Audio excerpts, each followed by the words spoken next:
Human alone is never enough, no matter how hard you try or what you achieve.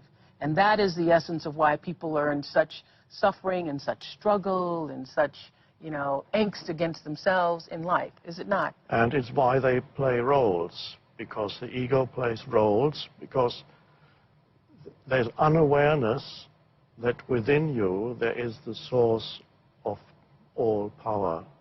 So people who are out of touch with the power within, or the place where all power resides, the aliveness itself, consciousness itself, then they feel a sense of lack. Why are they not in touch with it? Because they are not present. They are not in the present moment, because the present moment is the entry point into that place of power within.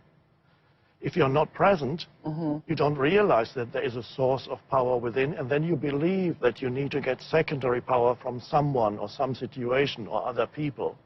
Then the ego plays roles to manipulate the environment and other people to get what it thinks it needs, not realizing that all the things that it thinks will give it the power that it seems to lack, all that is already within you, if you could only be present in the now. I got it.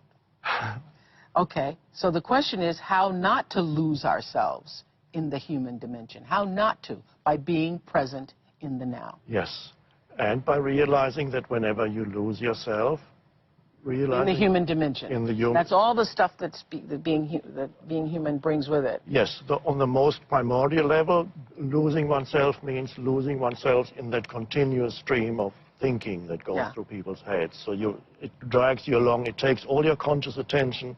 Remember, we started today with taking attention away from mind and putting it into the body. Right. Another thing you can do is take attention away from thinking and put it into sense perceptions and really look and listen and touch things. So like an alertness arises. You know what I found by doing this? I don't know about all the rest of you, but I have found by being more present, just doing that one exercise, putting yourself, if I'm walking along a path in the woods near my house, be there and not be, you know, in my head thinking about what I need to do, just to be there. And what I found is, I don't know if you all are realizing this too, you are just less stressed. Less stressed. You're just less stressed. You're calmer. Yes.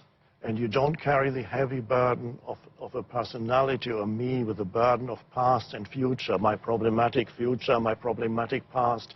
You're much more, you're light and free when you walk in presence. Okay, but my hairdresser, Andre, asked me this morning, so I'm going to ask you.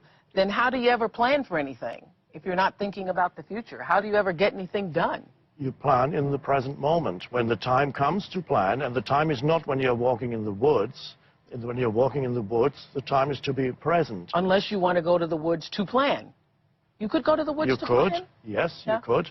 But it's much more likely that your planning is going to be fruitful if it is preceded by a period of presence and stillness. All right. Any mind activity is much more likely to be beneficial and to be creative if it's preceded by presence and stillness. And then you apply the mind and say, okay, what do I have to do today?